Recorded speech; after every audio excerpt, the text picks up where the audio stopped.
Ini Pak. Apa Adi? Akhir-akhir ini kan lagi rame ya Pak ya tentang penipuan berkedok trading gitu Pak ya. Itu selain dari karena kesalahan kita sendiri, itu juga karena tertariknya kita sama bahasa-bahasa marketing mungkin itu.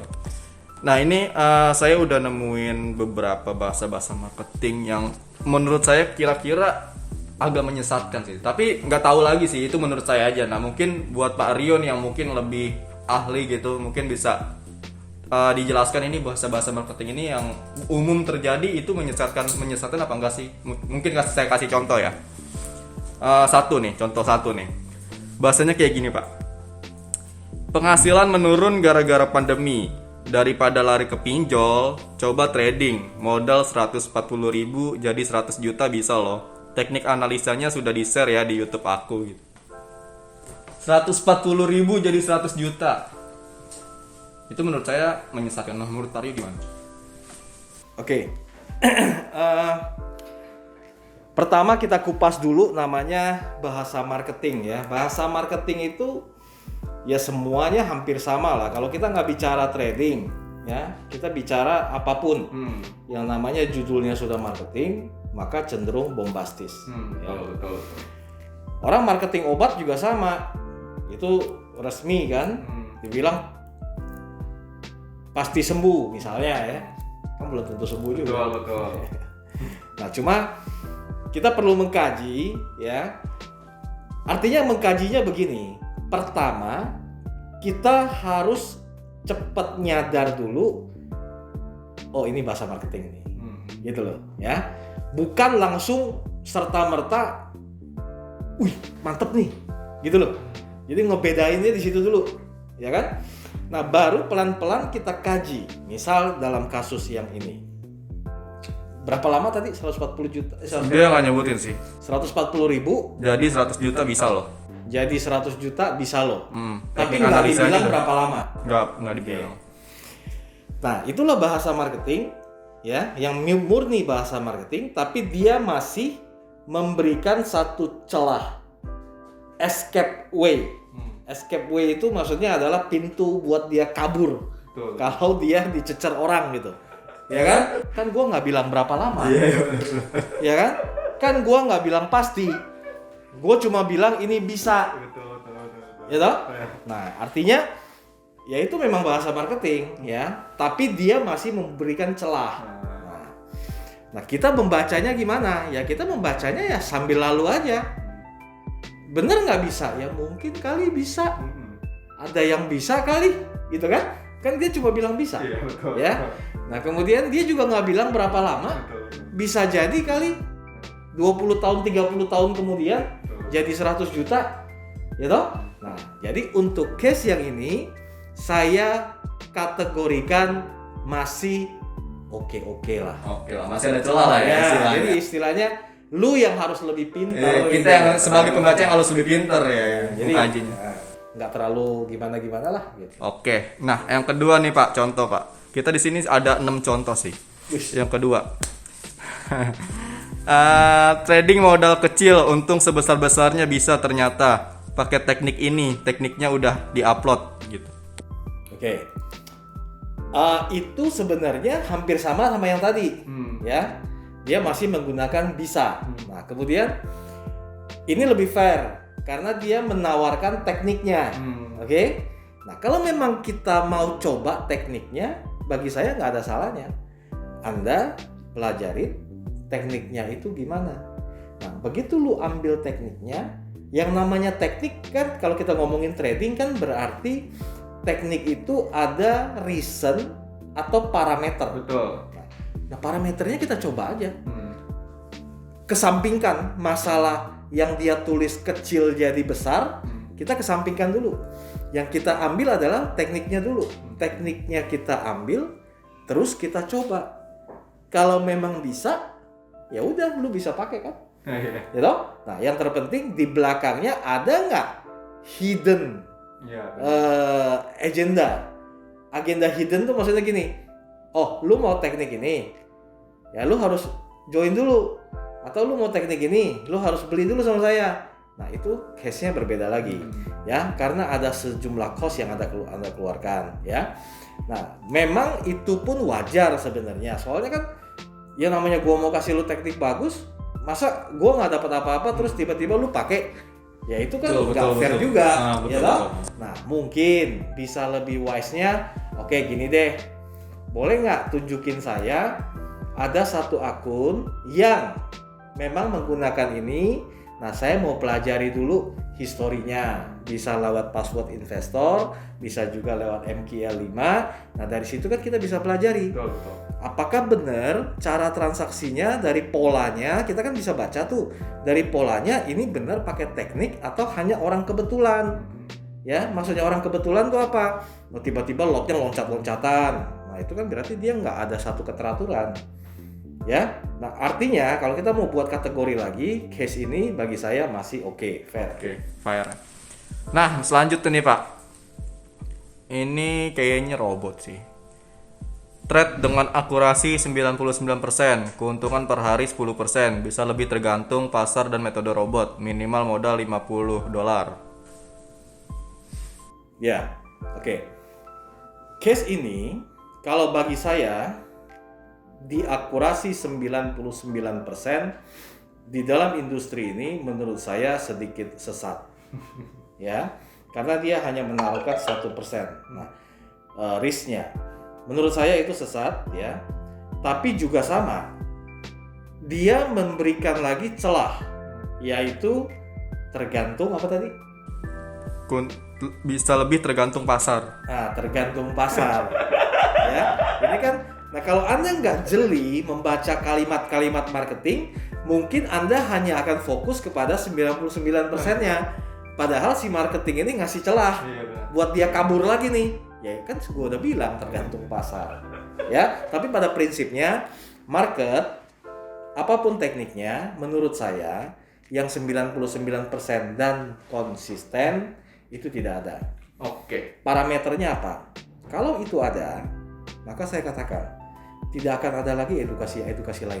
Betul. Semua masuk ke situ aja. Iya benar. Logikanya kan gitu kan. Nah kalau sekarang sementara kan nggak tersebar kemana-mana. Orang belajar di A, di B, di C, di D. Ya berarti apa? Berarti memang nggak ada. Betul. Gitu. Oke. Pertanyaan keempat. Ini nih Pak, bahasa marketing keempat. Nih. Layanan kami di grup Telegram VIP, signal 3 hingga 10 signal per hari, akurasi 80% hingga 95%, target 1000 hingga 2000 pips per minggu, satu signal untuk 3 target TP1, TP2, TP3. Oke. Saya nggak mau baca panjang lebar, nggak bahas panjang lebar, karena ini sudah pernah saya bahas di materi ilusi forex, ya, materi ilusi forex untuk pemula. Nah, saya sarankan teman-teman kalau kebetulan terkait konten ini, lihat aja di video atas, ya, jadi biar cepet gitu. Oke, baik. Selanjutnya nih Pak. Jual indikator forex trading, akurat 99%, strategi swing 100.000 harganya.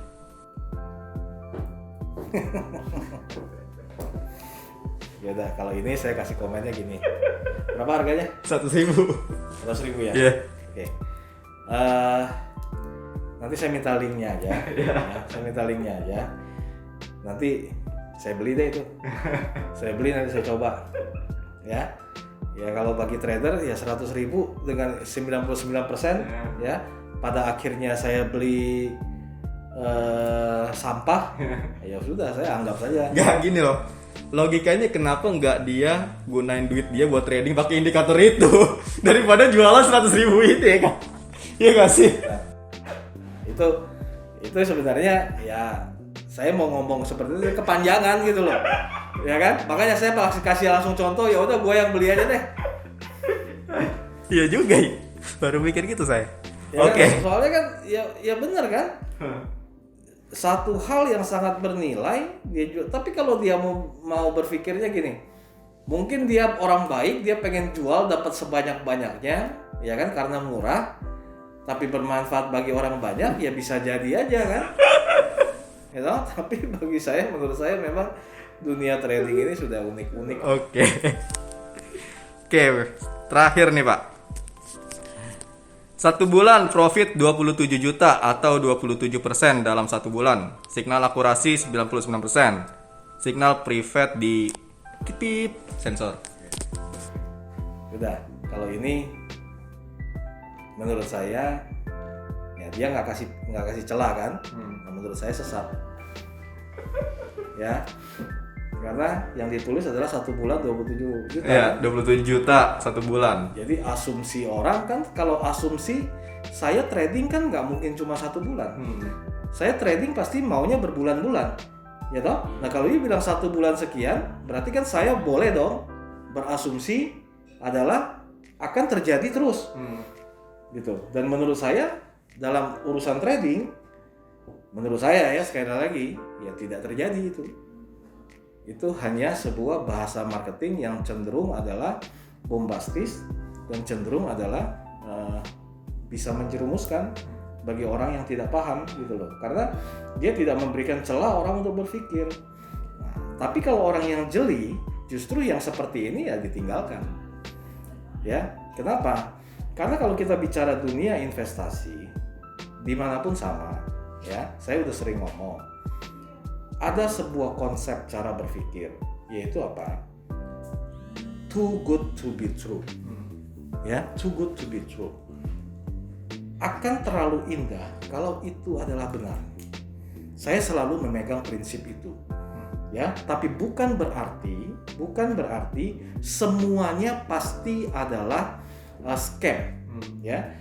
Tapi saya juga ingin mengingatkan, semua penjual di dunia ini pasti akan menggunakan semua cara untuk bagaimana menarik orang. Apakah mereka salah? Semua sangat tergantung kepada gimana kita membuat benteng. Sebenarnya di situ, ya. Kalau saya bentengnya kuat, maka saya tidak akan gampang kena. Tapi kalau benteng saya nggak kuat, contoh robot, banyak orang kena. Karena apa? Karena bentengnya nggak kuat. Dan ini pun udah pernah saya bahas di video-video sebelumnya kan. Termasuk kasus ini juga. Kalau yang bentengnya nggak kuat, dia akan gampang tergiur. Wih, 1 bulan 27 juta. Modal berapa? Modal 10.000, 100 juta. Ya kan? 4 bulan sudah balik modal. Betul. 1 tahun sudah 2 kali lipat. 2 tahun sudah 4 kali lipat. Ya toh? Berlipat-lipat lah intinya. Pertanyaan saya, bisnis itu kan menjadi begitu indah, ya kan? Saya kaya mendadak sudah. Tinggal hitung aja, 5 tahun lu akan lihat saya naik Lamborghini, ya kan? Dan ini akan menjadi buah bibir bukan ya bahasanya? Artinya akan menjadi percakapan orang. Betul. Percakapan orang, maka semua orang akan masuk ke sana. Nah, pertanyaan saya, semua orang masuk ke sana nggak sekarang? Enggak kan? Lebih banyak ada yang masuk malah ke robot. Berarti apa? Berarti either dia marketingnya belum masif, atau sebenarnya itu adalah hanya omong kosong, bahasa marketing gitu loh. Ya, bahasa marketing. Jadi sekali lagi, orang marketing bebas, tapi kita yang harus nalarnya jalan, logikanya jalan. Nah, sehingga apapun yang disebutkan oleh marketing, maka ya bagi orang yang aware ya, paling ya senyum aja. Oh, lu lagi jualan, gue tahu. Ya udahlah, biarin lah, gitu loh. Iya. Dengan kata lain, bahasa marketing ini memang nggak salah karena mereka kan menyalurkan kreativitas mereka ya Pak ya. Dan kita yang harus nalarnya yang jalan. Betul, walaupun kadang-kadang saya ngelihat suka senyum-senyum aja. Apa ya, maksud saya, kok ada ya orang bisa kena ya, gitu loh. Tapi saya nggak bisa salahin market, bahwa ya memang kultur kita, background pendidikan kita, orang kita kan variatif. Ada yang kritis, ada yang nggak kritis, ada yang serakah, ada yang